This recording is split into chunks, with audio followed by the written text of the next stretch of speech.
축복하셨으면 좋겠습니다. 하늘 복 많이 받으십시오. 한번 God bless you. 하나님의 복이 임하기를 축복합니다. 기도하겠습니다.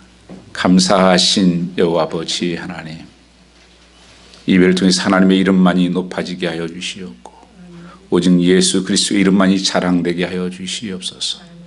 시간 우리의 모든 생각과 뜻을 내려놓고 오직 십자가 지신 예수 그리스도만 바라보게 하시고 오늘도 하나님 주신 말씀 앞에 반응하며 순종케 하여 주시옵소서. 주의 뜻이 이루어지기를 소망하며 예수님 받들어 기도 올렸사옵나이다. 아멘. 오늘 말씀은 다시 붙잡아야 할 부활의 짐이라는 말씀으로 오늘 나누고자 합니다. 오늘 함께 읽었던 본문은 예수님의 제자 베드로의 그 실패의 삶에서 다시 재기의 비전이 펼쳐지고 있는 모습으로 드러나고 있습니다. 베드로는 부활하신 주님을 만나기도 하고 또 듣기도 하고 알고 있었지만 자기의 갈등 때문에 아무것도 할 수 없어서 그는 그물을 들고 우리 다시 옛날 업으로 돌아가자. 그래서 제자들 한 7명하고 함께 갈릴리 호수로 와서 그물을 내리고 있었다고 하는 것입니다. 그 얼굴은 웃음 대신 근심이 가득했고 생기 대신에 무기력증이 넘쳐났을 것입니다. 참 3년 동안 열심히 따라다녔는데 실패다. 또 그 실패는 밤새 고기를 잡았지만 그것도 고기도 잡히지 않는 허전함. 예수님을 3번씩이나 부인하고 저주하고 떠나갔던 그는 어떤 의미에서는 실패자였습니다. 그러나 실패보다 더 불행한 것은 그는 꿈을 잃어버린 것입니다. 비전을 상실해버린 것입니다. 인생을 망치는 것은 실패가 아니라 그 꿈을 잃어버리는 것, 비전의 상실이라고 할 수가 있습니다. 베드로는 오늘 이렇게 푸념하며 독백을 합니다. 나는 물고기 잡으러 가겠다. 내 본직이 어부 출신 아니냐. 내 주제에 뭘 하겠냐. 베드로가 나는 물고기 잡으러 가노라. 갈릴리 바다에서 처음으로 베드로를 만났을 때 그리고 베드로를 처음 부르실 때 주님은 이렇게 말씀하셨습니다. 나를 따라오너라. 내가 너를 사람 낚는 어부를 만들어 주리라. Follow me. I'll take you fisherman. 처음에 주님을 만났을 때 주님께서 이런 사명을 주셨습니다. 그리고 베드로는 자기 배와 모든 것을 다 버리고 주님을 따르는 새로운 삶의 길에 들어섰습니다. 그는 비전이 있었습니다. 꿈이 있었습니다. 사람 낚는 업으로서 하나님을 만들어 하나님 나라를 위해 살아야 한다. 예수님을 부인하고 떠나갔던 베드로는 지금 이렇게 다시 독백을 하고 있는 것입니다. 왜 베드로는 그 주신 사명의 자리에서 떠나가게 되었을까? 왜 이 실패의 삶을 살아야만 했는가 하는 것을 말씀해 주고 있습니다. 옛날처럼 나는 물고기나 잡겠다는 것입니다. 베드로의 시간은 뒤로 물러가 있습니다. 과거로 돌아갔던 것입니다. 이것이 베드로의 우리는 끝같이 보여집니다. 이게 절망입니다. 이제는 길이 없다. 이제는 방법이 없다. 사람들은 여기까지 되게 이르면 어떤 사람은 자살하는 사람도 생깁니다. 이제는 모든 것이 다 부정적으로 이게 덤이 되기 시작합니다. 근데 왜 베드로는 이렇게 스스로 포기했을까요? 그리고 재기할 수 없다고 이제는 그렇게 생각했을까요? 그러나 하나님이 계셨습니다. 주님이 계셨습니다. 나를 포기하지 않은 그분, 예수 그리스도가 계셨다고 하는 것입니다. 베드로는 새로운 삶을 시작할 수가 있었습니다. 내가 끝났다고 하는 곳에서 하나님의 은혜는 시작됩니다. 내가 포기한 자리에서 하나님의 역사는 시작됩니다. 바로 베드로는 이제는 나는 불가능의 한 자리에서 주님께서 아니야, 다시 할 수 있어, 이 말씀을 주고 있는 것입니다. 여러분 삶 속에서도 어떠면 보여지는 상황과 이 형편 속에서 또 내가 하려고 했던 것들이 잘 되지 않고 막힌 곳에서 절망하거나 포기하려고 하지는 않습니까? 우리는 어떻게 다시 한번 우리 비전을 회복하고 일어설 수 있을까 하는 것입니다. 주님의 사랑을 확신하십시오.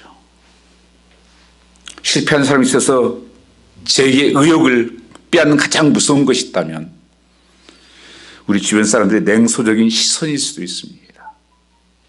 또한 무관심일 수 있습니다. 더 이상 나에게 관심 갖지 않아, 이제 쓸모없는 인생이야, 이렇게 낙심할 수 있습니다. 그러나 내 곁에 누군가가 아니, 할 수 있어, 내가 있잖아, 내가 사랑해, 다시 아마 그런 시선이 있다면 일어날 수도 있을 것입니다. 베드로의 실패의 원인은 자기 자신에게 있었던 것은 사실이지만 아마도 주님마저 자신을 버렸을 것이라고 생각할 가능성이 많습니다. 자기의 죄책감 때문에 나 같은 제자를 우리 주님은 더욱 상대하지 않을 거야, 나 같은 사람은 더 이상 사랑하지 않을 거야, 이렇게 생각했을 것입니다. 우리 삶의 앞으로 나가는 길에 가장 무서운 적은 바로 죄의식, guilty feeling입니다. 나의 과거가 사로잡고 있는 거예요. 어떤 과거가 있으면 어떤 사람 앞에 나가기도 부끄러울 때가 많고, 무엇을 하려고 하면 두려움이 생기고, 앞으로 나가지 못하게 하는 것입니다. 이 베드로의 모습, 요한복음 21장 이 마지막 장을 보면서 우리에게 도전하고 있는 것은 무엇일까요? 이 베드로가 주님을 찾아간 것이 아니라 주님이 도망치고 있는 베드로를 찾아오셨다고 하는데 그게 소망이 있습니다. 항상 신앙은 주님이 먼저 찾아오셨다고 하는 것입니다. 내가 찾아간 것이 아니라 이 성탄도 주님이 오셨다고 하는 것은 하나님의 아들이신 그분이 자기 자신을 낮춰서 우리의 인간의 모습을 입고 이 땅에 찾아오셨다고 하는 것이죠. 그래서 찾아 영접하는 자, 그 일을 믿는 자들이 하나님 자녀가 되는 권세를 주셨다. 그 절망 속에 있던 사마리아 여인을 주님은 그 우물가로 찾아가셨습니다. 실패했던 베드로에게 주님은 오늘 찾아오신 것입니다. 그 제자들에게 찾아오셨다고 하는 것입니다. 변함없는 사랑을 말씀해 주고 있습니다. 말로만 하신 것이 아니라 직접 그 실패한 자리, 거기 호숫가로 주님은 오셨습니다. 이 최초의 장면 모습이 어떻게 보여지고 있습니까? 주님께서 처음 한 말이 그겁니다. 조반을 먹어라. 아침을 다 준비해 놓고 추위 가운데 한 마리도 밤새 그물질하면서 고기도 잡지 못한 실패의 모습, 거기에서 와서 조반을 먹어라. 성경에 보면 그렇게 돼 있죠. 춥지, 배고프지, 식사에 이렇게 시작되고 있습니다. 여러분, 우리 인생에서요, 중요한 것이 먹는 거예요. 예수님의 별명이 하나 있어요. 그게 뭐냐면 먹기를 탐하는 자라고 누가복음 7장 34절에 보면 그게 나와 있습니다. 예수님이 어디든지 먹는데 작가요. 뭐 죄인 집에 가서도 먹고 여기 가서도 먹고 이렇게 먹기를 탐하는 자다. 우리 성도들도 먹기를 탐하는 자가 되고 자꾸 잔치하는 집이 돼야 됩니다. 왠 줄 아십니까? 제가 미국에 이렇게 공부할 때 그 파티 가서 뱅킷이라 그래요. 그 다음에 신방 이런 것들을 많이 따라가 봤어요. 보면 우리하고 좀 다른 게 있어요. 우리는 뭘 먼저 하고 나서 먹잖아요. 근데 그 사람들은 신방 같은 것도 먼저 먹고 해. 그래서 왜 그러냐 그랬더니만은 먹어야 입이 열리면 마음도 열리는 것이다. 왜냐하면 배고프면 짜증나고 내 생각에는 그 다음에 안 된다는 거예요. 그래서 먼저 먹어야 된다. 예수님은 참 이거를 먼저 이렇게 하신 것 같아요. 그래서 우리 데이트할 때 그러잖아요. 우리 뭐 커피 한잔 합시다. 뭐 먹읍시다. 이러자고 만나잖아요. 그래서 예수님이 그 제자를 먼저 그들의 필요한 것들, 정말 춥고 배고픈 가운데 숯불을 피워놓고 먹이고, 그 다음에 이렇게 숯불 가운데서 다 침을 해서 먹인 다음에 주님께서 베드로를 바라보면서 이렇게 질문하십니다. 베드로야, 너는 다른 어떤 것보다 나를 더 사랑하느냐? 우리 한국 성경에는 다른 사람보다고 되어 있지만 영어에는 그 어떤 것보다, 사람 다 포함해서 모든 세상의 어떤 것보다 Do you love me more than this? 이렇게 표현을 합니다. 하나님이 첫 번째 베드로에게 직접 질문하신 거예요. 이걸 3번씩 물어요. 베드로는 이 3번씩 묻는 음성 앞에 굉장히 그런 두려웠을 것입니다. 괴로웠을 것입니다. 왜냐하면 트라우마 같은 게 있죠. 3번씩 그는 주님을 부인하고 저주하면서 그는 주님 앞에 믿지 못한 것을 나타냈기 때문입니다. 이 베드로의 삶, 주님은 널 사랑하느냐?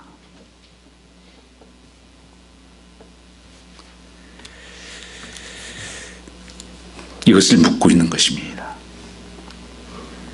부활의 주님이 베드로에게 묻습니다. Do you love me more than this? 우리 같으면 야, 너 그럴 수가 있냐? 네가 수제자라고 그렇게 따라다니지 않냐? 뭐 다 버린다고? 버린다고 해도 나는 따르겠다고? 그런 내가 그럴 수 있냐? 예수님도 인간의 육신의 옷을 입고 있는 분이고, 예수님도 때로는 어떤 분은 분노를 하셨고 하셨던 분이에요. 그런데 주님은 이 실패한 베드로에게 찾아오셔서 너는 다른 어떤 것보다 나를 더 사랑하느냐? 이렇게 묻고 있는 것입니다. 이 대화 가운데 베드로는 얼어붙은 가슴이 녹아내리고 있었을 것입니다. 한 가지 결론 앞에 도달할 거예요. 아주 주님은 나를 아직도 사랑하고 계시는구나. 그래서 나를 찾아왔구나. 주님 아직도 나를 함께 하기를 원하시는구나. 바로 베드로가 일어날 수 있는 모먼트가 됐다고 하는 것입니다. 세상이 나를 버려도, 사람이 나를 버려도 그래요. 주님의 아들이신 예수 그리스도의 인생이 주님이 나의 주인 되시고 나의 왕이 되시고 그분이 나를 사랑하신다면, 버리지 않는다면 난 다시 시작할 수 있다. 여러분 기억하십시오. 우리는 끝났다고 하는 자리에 하나님이 시작할 수가 있습니다.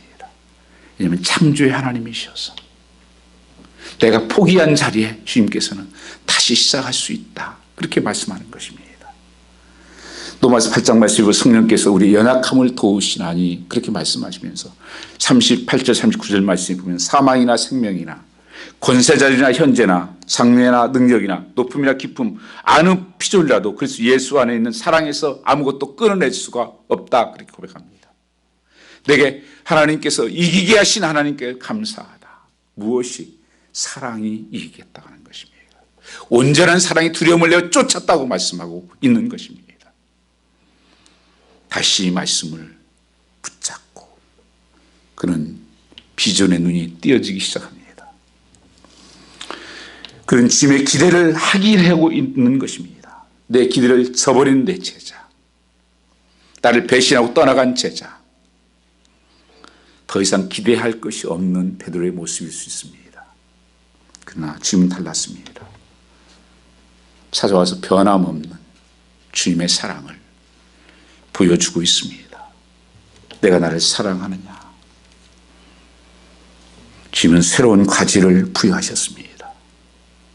뭐라고 말씀하십니까? 내 어린 양을 먹이라. 내 어린 양을 먹여달라. 예수님이 처음 제자를 만났을 때는 주님께서 어떤 사명을 주셨습니까? 너는 나를 따르라. 내가 사람을 낳는 어부가 되게 하리라고 처음에 제자들을 만났을 때 주님께서 그 사명을 주셨을 때 배를 다 버리고 그물을 버리고 주를 따랐던 사명이 있었습니다. 그런 비전이 그에게 있었습니다. 그런데 오늘 한 가지 더 업그레이드된 큰 비전을 주십니다. 내 양을 먹이라. 이것은 목자의 심정이에요. 목자의 삶이라고 볼 수가 있습니다. 내 양을 먹이고 키워달라. 여러분 전도해 보셨습니까? 전도한 사람을 키우고 양육해 보셨습니까?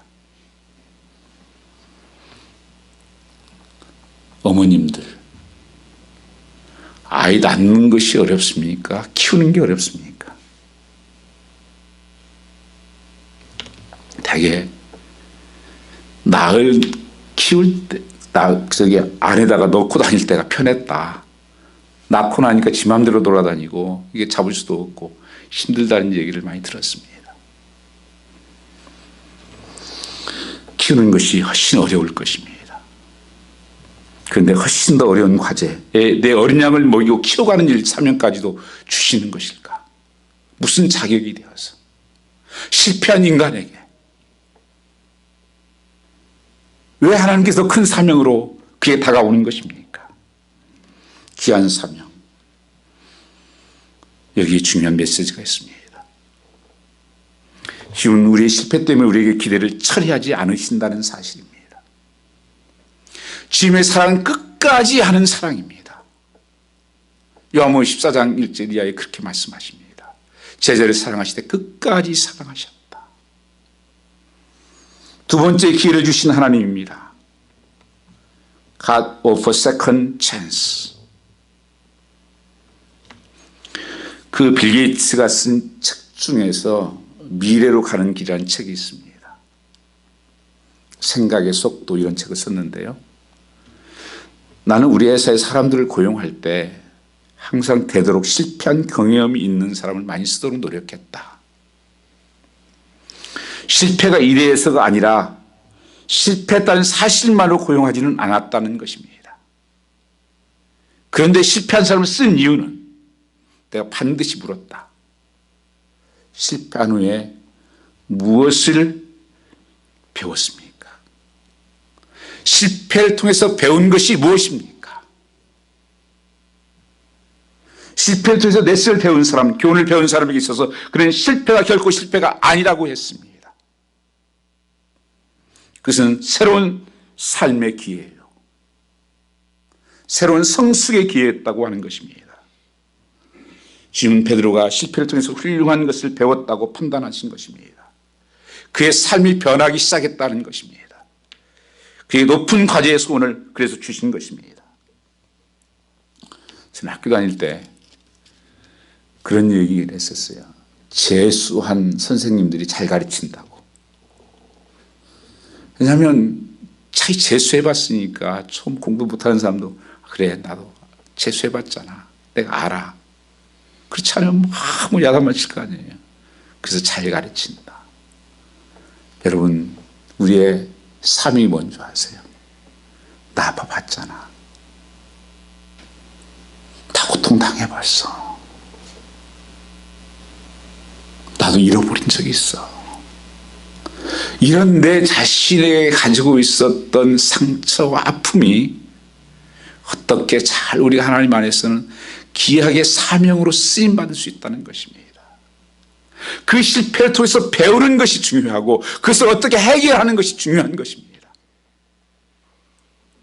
성경의 말씀이 보면 이대했다고 하는 성경 인물들 꼼꼼히 좀 살펴보면 이대한 것이 없어요. 다윗이 이대합니까? 다윗 왕. 그는 정말 말할 수 없는 수치와 악한 사람입니다.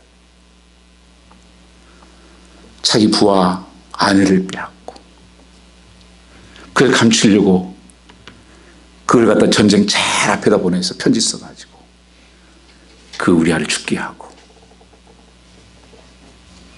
그런 베드로도 하나님이 다시 쓰셨다고 하는 것입니다. 아니, 그런 이 다윗도. 왜요? 여러분, 죄를 지어서 망하는 것이 아니에요. 회개하지 않아서 망하는 것입니다. 실패했다고 망하는 것이 아니에요. 하나님을 붙들지 않아서 그러는 거예요.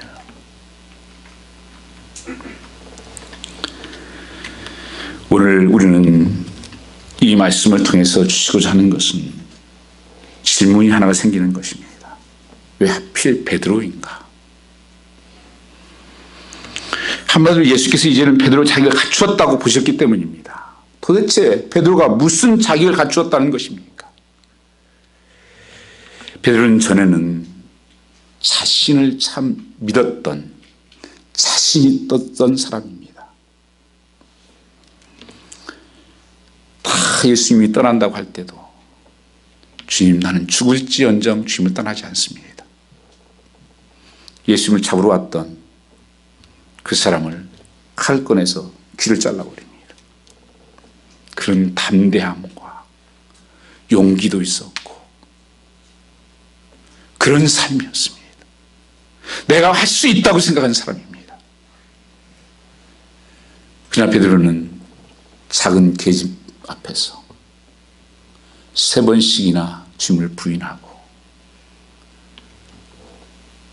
저주까지 하면서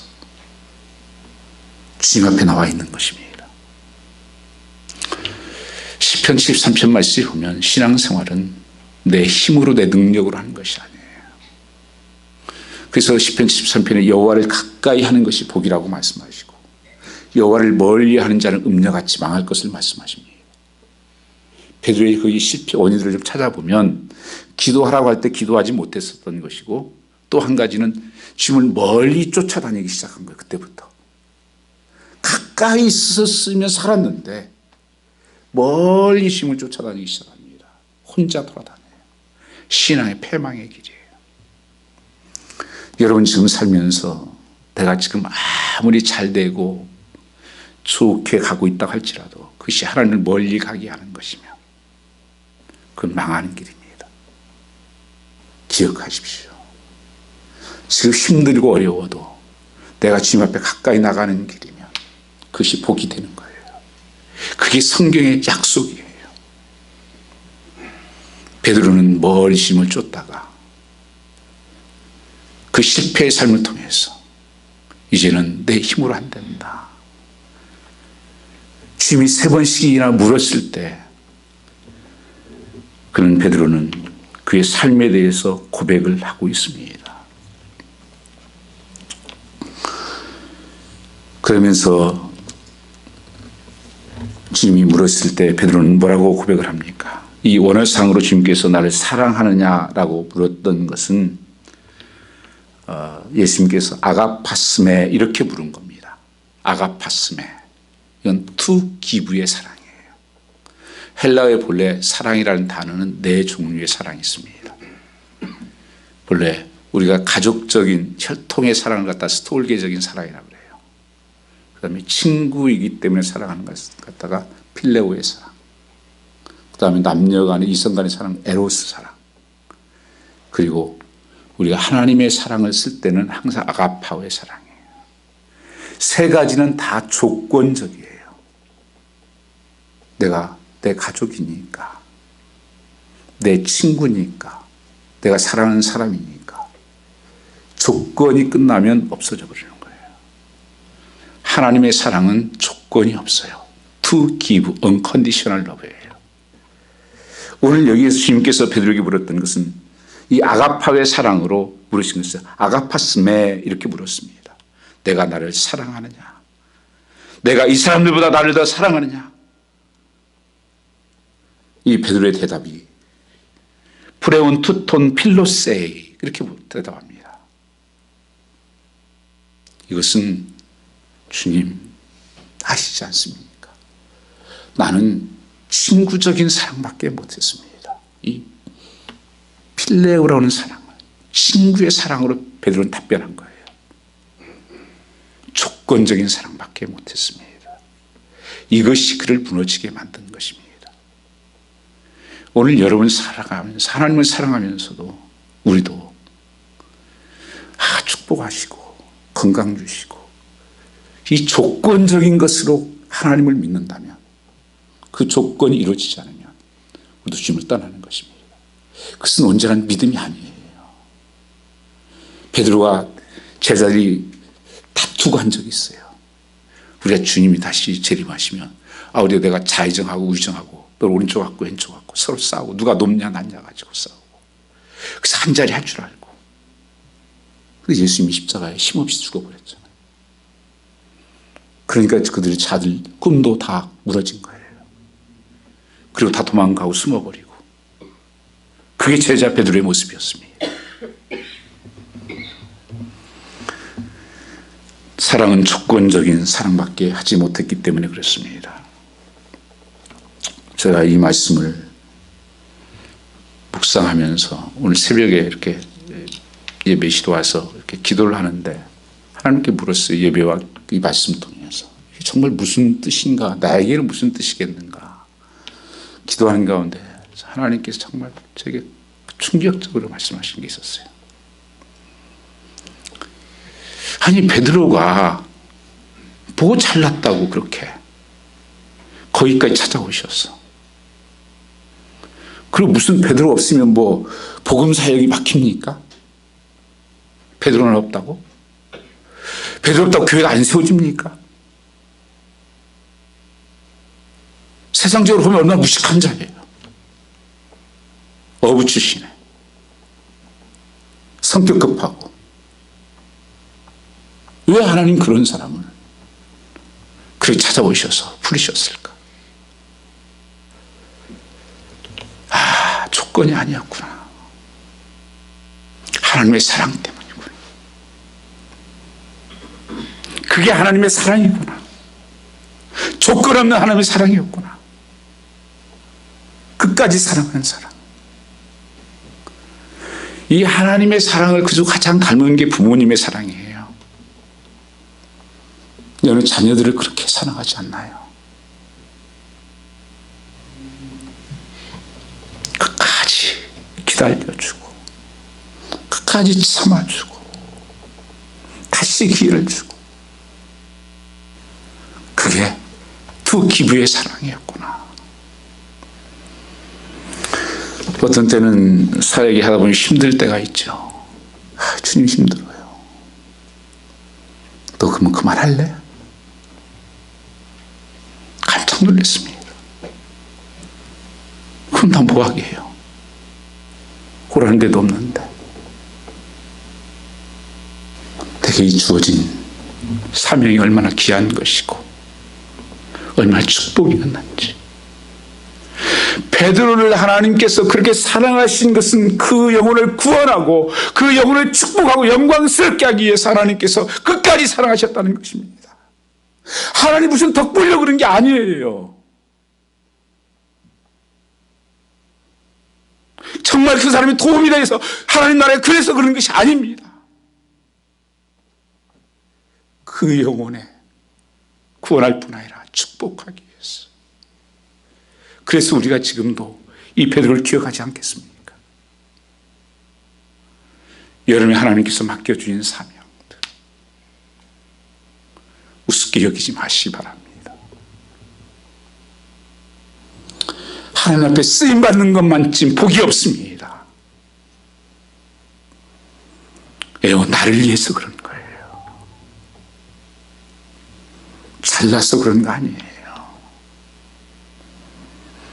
실패하고 부족한 가운데서 하나님께서 쓰신다는 것이 얼마나 감사하고 기쁨인지. 반면에 베드로는 어땠습니까? 자기의 고백처럼 친구적인 조건적인 사랑밖에 하지 못했습니다. 뭐 주님께 따라다니면 생기는 것이 있을까?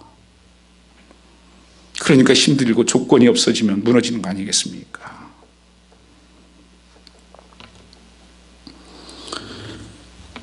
주님께서는 도망간 자도 여기까지 찾아오시고 사랑하는 그 사랑, 바로 베드로는 조건적인 사랑이 실패한 것입니다. 그래서 베드로는 더 이상 자신을 이제는 믿을 수가 없었고 자신을 의지할 수가 없었습니다. 그는 겸손히 무릎 꿇고 주님을 의지할 수밖에 없는 베드로였습니다. 이것이 중요한 것입니다. 지금 베드로에게 마지막 펼쳐질 광경을 18절에 말씀하십니다. 내가 진실로 진실로 내게 이르노니 젊어서는 내가 스스로 띠뛰고 원하는 것으로 다녔지만 늙어서는 내 팔을 벌리리니 남이 내게 띄우고 원치 않은 곳으로 데려가리라. 이 두 가지 중요한 대조가 젊어서는, 그 다음에 다는 늙어서입니다. 젊어서는 내가 원하는 마음대로 다녔지, 내 충동대로, 내 욕심대로, 내 본능대로, 느낌대로, 마음대로 살았지. 그리고 넘어지고 깨어지고 실패한 인생이었지. 이제 늙어서는 내 마음대로 살 수 없도록 내가 내 인생에 들어가 너를 붙잡고 너의 주인이 되고 너를 인도하시라. 인생의 마지막 승리가 되도록 하겠다. 19절 말씀에는 베드로의 어떤 죽음으로 하나님께 영광을 돌릴 것을 아시고 베드로의 마지막 영광이 여겨 마지막 승리가 되기 위해서 주님께서 말씀하고 있습니다. 어떻게 죽음으로 하나님께 영광을 돌릴 것을 가르쳐 하십니다. 죽음이 영광되게 하는 삶. 죽음이 영광이라는 것입니다. 이렇게 살다 죽는 것이. 베드로는 실제적으로 나중에 지금 로마에 간 바티칸 성전이라고 있습니다. 그 어마어마한 교황이 살고 있는 바티칸. 그 자리가 바로 베드로가 순교한 자리예요. 베드로는 순교할 때 주님이 십자가에서 못 박혔는데 나는 그냥 십자가에 못 박힐 수 없다고 거꾸로 매달려 십자가에 못 박힌 삶을 살았습니다. 베드로는 자신이 어떤 사람이 되었는가를 베드로후서 자기가 쓴 서신에서 나중에 그것을 고백을 합니다. 그는 정말 용서의 사람이요 사랑의 사도가 되었던 것을 알 수가 있습니다. 베드로전서 3장 8절 9절 말씀에 보면 마지막으로 말하노니 너희가 다 마음을 같이하여 동정하며 형제를 사랑하며 불쌍히 여기며 겸손하며 악을 악으로 욕을 욕으로 갚지 말고 도리어 복을 빌라. 이를 위하여 너희가 부르심을 받았으니 이는 복을 이어받게 하려 하심이니라. 베드로전서 4장 7절 말씀해 보시면 만물의 마지막에 가까웠으니 그러므로 너희는 정신을 차리고 근신하여 기도하라. 무엇보다도 뜨겁게 사랑할지니 사랑은 허다한 죄를 덮느니라. 베드로는 이 하나님의 사랑을 받고 진짜 용서하는 사람으로 사랑하는 삶으로 바뀌었던 것을 알 수가 있는 것입니다. 그 실패가 새로운 도전으로 비전어리가 되었다고 하는 것입니다. 우리는 오늘 이 말씀을 통해서 비전이 회복되었다는 사실만으로 우리의 보람찬 미래가 저절로 보장되지는 않는다는 것입니다. 우리가 붙잡게 될 비전을 가지고 어떻게 살 것인가, 이것이 오늘 중요한 질문입니다. 오늘 본문 말씀해 보시면 19절 한번 같이 보겠습니다. 간곡한 부탁을 하십니다. 이 말씀을 하시면 베드로가 어떠함으로 하나님께 영광을 돌릴 것을 가르쳐 하십니다. 이 말씀을 하시고 베드로가 이르시되 나를 따르라 하시니 팔로우미 나를 따라오너라. 이제는 내 마음대로 다니지 말고 나를 따라오너라. 사실 나를 따르라는 이 명령은 예수님 갈릴리 바다에서 처음 베드로가 안데를 만났을 때 주셨던 말씀이었습니다. 그는 새롭게 회복시키시면서 말씀하는 것입니다. 주님께서 우리에게도 나를 따라오라고 흔들릴 때마다 말씀할 때가 있죠. 따라오라고. 주님께서 베드로가 있을 때에도 너 사단이 유혹할 수 있으니까 기도하고 늘 깨어있으라고 그렇게 주님께서 권면도 했을 때도 그때는 베드로가 들리지 않았어요. 자신이 있었어요. 나는 그렇게 할 겁니다. 염려 마세요 주님. 주님이 오게도 가고 난 죽을 빌리도 다 되어 있습니다. 이렇게 만만하게 담대하게 대답을 했어요. 그러나 자신만만의 베드로는 잠시 후에 넘어졌죠. 베드로는 연약함을 알지 못했었습니다. 그러나 주님이 다시 날 사랑하냐 물었을 때 아마 실패하기 전 베드로의 모습의 대답이라면 그렇죠. 그러고 말고요. 나는 죽을지언정 주님을 사랑하고 끝까지 갈 것입니다. 아마 이렇게 답했을 것입니다. 그러나 주님 덜덜 아마 떨렸을 거예요. 내가 주님을 정말 사랑하지 못했습니다. 이렇게 조건을 걸고 그 이유 때문에 내가 따라다니고 순종했습니다.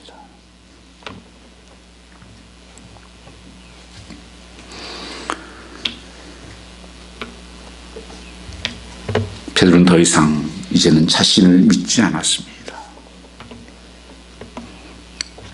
그렇습니다. 우리가 비전을 이루기 위해서 새로운 각오, 이제는 어떤 대가를 치르더라도 기꺼이 겸손히 주님의 능력을 의지하며 따라가겠다고 하는 결단이 디사이드가 필요한 것입니다. 신앙은 항상 이 결정할 때가 필요해요. 다니엘이 포로로 잡혀갔다가 왕의 준 음식을, 제사드린 음식을 먹으라고 하니까 다니엘 1장 8절에 결정하죠. I'm decide. 나는 이것을 먹을 수 없습니다. 여러분 생명이 위협한 거예요. 그럼에도 불구하고 나는 결정했습니다. 주님을 따르기로 결정했습니다. 이 음식은 먹을 수 없음을 결정했습니다. 여러분 인생을 결정하고 살면 쉬워요. 삶이에요. 염려가 줄어들고요. 고통이 줄어들어요. 사실은요. 예를 들면 여러분 저는 새벽에 몇 시에 우리 예배 있고 수요일날 금요일날 주일날 예배 누가 사람이 다 만나자고 해도 저는 안 됩니다. 어떤 사람은 그 시간에 공항 픽업에 오달라고 하는 사람도 있었어요. 저는 안 됩니다. 예배 시간이면 그 외 시간이면 됩니다. 결정된 것들이 많으니까 그 혼란할 수가 없어요. 마음이 갈라질 필요가 없어요. 염려할 필요가 없어요. 정해졌는데요. 그 정해진 게 없으니까 자꾸 여러분들 우리가 갈등하는 것입니다. 방황하는 거예요. 뭘 해야 되나? 어디 가야 되나? 지금 세계가 민족이 지금 교회는 중요한 그런 딜레마에 빠져 있습니다. 제가 금요일에 2차 백신을 맞고 15분간 그 쉬라 그러잖아요. 거기서요. 그래서 쉬는 가운데서 뭐 할 게 있어요? 그래서 하나님께 기도하는 가운데 하나님의 기쁨이 쫙 밀려오는 거예요. 1년 동안 지나간 것이 주마등처럼 흘러가는 거예요. 예배드리지 못하게 하고 성도들은 나오지 않고 지금 어떻게 해야 됩니까? 교회의 사명은 뭐예요? 예배가 생명이에요. 역사적으로도 예배를 끝인 적이 한 번도 없습니다. 그래 강제적으로 막은 적도 없고. 그러나 현실은 그렇지 않죠. 하나님 어떻게 해야 됩니까? 뭐 옛날에 새벽에 혼자도 예배 많이 드렸으니까 혼자라도 예배하자. 교회 문을 열어놓고 내가 오라고 강조하지는 않겠다. 지킬 거 지키면서 혼자로 예배하겠다. 이게 제가 결단이었어요. 그리고 제가 혹시 많은 분들이 그러죠. 목사님 혹시 누구 걸리는 사람 나면 어떡하려고 그래요. 그렇지 않아도 무슨 뭐 사이트에 누가 올려가지고 우리 교회 뭐 자꾸 그 예배를 드린다고 한다고 그러지. 다 안 하는데 왜 하냐고 그러지. 이런 얘기부터 굉장히 프레셔 얼마나 많은지 몰라요. 어떤 목사님은 사모님이 어디 가서 걸려가지고 그 교회가 다 이렇게 예배를 못 드리고 있다고 한 얘기 듣고 그래서 제가 그때 결단했어요. 혼자도 예배 드리는데 그동안 예배가 해결될 때까지는 집에도 좀 안 가야 되겠다. 그래서 위에 침대가 하나 마련했죠. 그래서 왜냐하면 사모님들 일하고 왔다 갔다 하니까 혹시라도 걸리면 어떡하겠어요. 목사 걸리면. 다 거짓말 이게 헛된 일이 되는 겁니다. 그리고 누구 만나는 사람, 새로운 사람 만나지도 않고 교회만 있어야 되겠다. 그 대신 예배의 문을 열어놓고 내가 새로운 사람들 못 오게 하고 그런 가운데 성도님들이 이렇게 함께 참여해 주시고 또 함께 예배 드릴 수 있었던 것이 너무 감사한 거예요. 우리는 그 일로 말미암아서 한 번도 예배를 새벽부터 시작해서 한 번도 빠진 적이 없습니다. 식사하는 적이 없습니다. 진짜 하나님 불쌍히 여겼어요. 정말 여러분들이 걱정하신 대로 무슨 일이 생겼으면 어떻게 되겠어요? 그렇게 했던 자골 좋다 하던 애들. 그렇지 않아도 말는 이 시대에 하나님께서 지켜주셨구나. 이제 교회 거의 한 90%가 다 맞았잖아요. 그렇지만 여러분, 우리 지켜야 되는 것은 지금 놓지 않습니다. 적어도 4월까지는 쭉 지켜보고 4월 지나면 봐서 앞에서 인도하신 분들은 마스크를 좀 벗을 수도 있지 않겠나 하는 생각은 듭니다.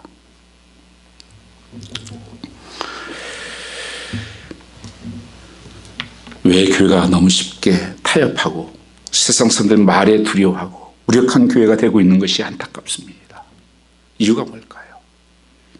그것은 소명을 망각하기 때문입니다. 이런 말이 있습니다. Dirt is out of the place. 더러움이란 자기 자리를 떠나는 것이다. 연못 속에 커다란 고기가 헤엄칠 때 얼마나 아름답습니까? 그 연못이, 그 고기가 여러분 침대에 있으면 어떻습니까? 혐오스럽지 않습니까? 물고기가 변해서 그렇습니까? 자기가 있어야 될 이치에 있지 않았기 때문입니다. 아기 독수리 얘기가 있죠. 독수리들은 굉장히 항상 지을 때 언덕에다가 이렇게 그런 데다가 집을 짓습니다. 새끼가 나서 어느 정도 크면 그 폭신폭신에 깔아놨던 그것을 다 덮으러 없애요. 그러면 가시 같은 게 나와가지고 막 죽겠다고 이놈들이 막 소리 지릅니다. 깨깨 하면서 찔리니까 몸을. 그때쯤 되면 독수리는 그 한 마리씩 물고 높은 데 올라갑니다. 그래서 거기서 떨어뜨려요. 한 번도 날아본 적이 없는 독수리. 죽겠다고 빽빽 소리 지면서 계속 떨어집니다. 추락을 합니다. 떨어질 때 되지만 또 다시 낚아채가지고 올라갑니다. 이를 반복하는 것이죠. 그래서 독수리가 나온 겁니다. 아빠 독수리가 나를 불렀습니다. 절벽 끝으로 더 가까이 오라고 하셔서 다가가셨습니다. 그랬더니 그는 나를 절벽으로 밑으로 떨어뜨리는 것이었습니다. 근데 나는 그때까지 날 수 있다는 사실을 몰랐습니다. 아빠 독수리가 아기 독수리를 절벽 밑으로 밀어내리는 순간 그것은 고난이었습니다. 어쩌면 불안이었고 절망이었을지 모릅니다. 나는 죽었다. 그러나 처음으로 필사적으로 살기 위해서 날개짓을 하는 순간 아기 독수리도 자기가 날 수 있다는 사실을 깨닫기 시작합니다. 그 순간부터 그에게는 무한한 하늘의 공간의 비전이 변화되기 시작했고 아빠 독수리 훈련은 계속되었습니다. 아기 독수리가 아주 땅에 떨어지려고 하면 지체 없이 아빠 독수리 내려와 달기를 펴고 나를 안았습니다. 성경에서 이스라엘 백성들에게 광야에 생활하다가 시내에 사는 선장이 왔을 때 하나님이 이스라엘 백성을 보고 이렇게 말씀하셨습니다. 내가 독수리 날개로 너희들을 업어서 여기까지 왔다. 독수리 날개 같은 우리에게 절벽 아래로 떨어뜨리는 일을 할지 모릅니다. 하나님은 그들을 내버려 두는 것이 아니에요. 그는 살아계신 아버지. 내 곁에 다가오시면서 넌 날 수가 있다고, 나르라고, 걱정하지 말라고, 날개짓을 하라고 달개에 힘이 붙기 시작합니다. 그러나 독수리는 창공을 차고 기류를 타고 나갑니다. 왕주의 왕이새가 되는 거예요. 어쩌면 성도들이 오늘 독수리같이 찬양도 있잖아요. 그런데 어떤 면에서는 요새는 닭이 되었는지 모르겠어요. 닭은요 아무리 퍼덕퍼덕 해봤자 지붕밖에 못 올라가요. 지 날개에서 별짓을 해봐도. 닭이 아니고 독수리예요. 독수리. 성경이 그렇게 말씀하고 있잖아요. 창공을 차고 나가면서 기류를 타고 나르면서 날개를 펴십시오. 찬양하며 힘차게 오르십시오. 우리의 비전이 기다리고 있습니다. 꿈이 앞에 있습니다.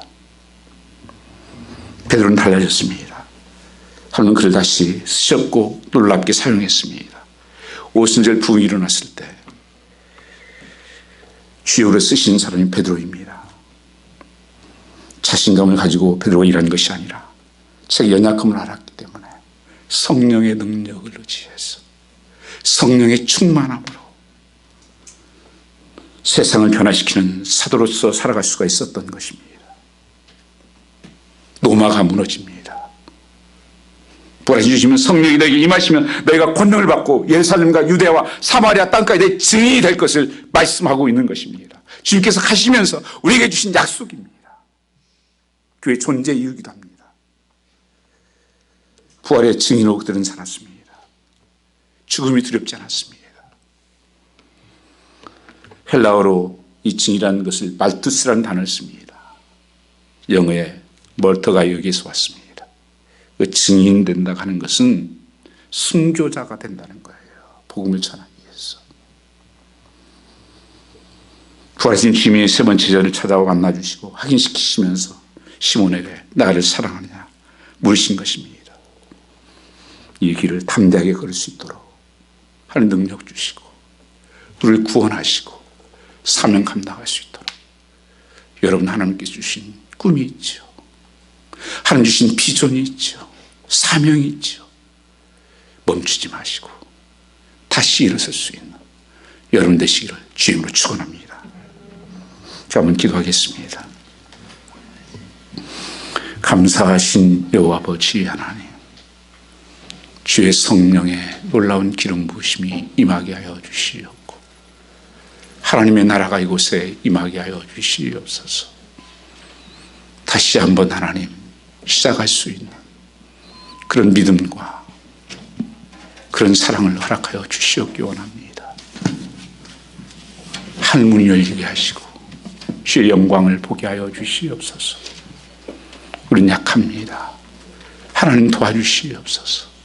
주의 성령으로 충만케 하옵소서. 감사하며 예수님 받들어 기도 올렸사옵나이다. 아멘.